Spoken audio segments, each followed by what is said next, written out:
Assalamualaikum. Waalaikumsalam. Weh, Jang Guru, meuni reuwas. Bah, kunaon ngalamun wae? Nya eta, Abah teh keur bararingung. Bingung kunaon, Bah? Itu budak si Ujang pan sakedap deui tos bade lulus SD. Nah, ari kitu kumaha, Bah? Nya eta si Ujang teh hoyong sakola nuluykeun cenah. Ari Abah mah cita-cita teh hayang sina masantren we. Da maklum geuning, penghasilan Abah cantang tu nyukupan keur biayana. Nah, ari Abah katinggalin informasi ieu mah. Pan di Kecamatan Pagelaran tos lami aya sakola namina MTS Alman Syuriah Pagelaran. Sakolana lengkap, ti mimiti ruang belajar anu permanen tur megah. Fasilitas olahragana komplit.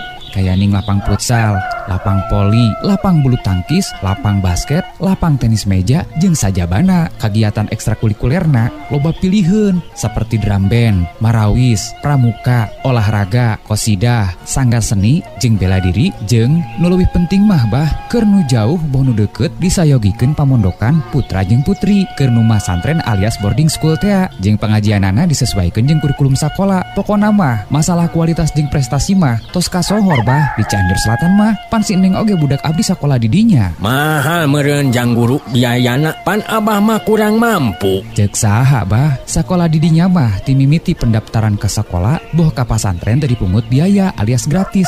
Malahan mah keur nu kurang mampu aya beasiswa miskin, katut beasiswa prestasi oge aya. Abah tong salempang kebiayaan. Nu penting mah kahayang budak kalaksanakeun, kahayang Abah oge kacumponan, tur teu berat teuing ku biayana. Tah, ari kitu mah regreg atuh.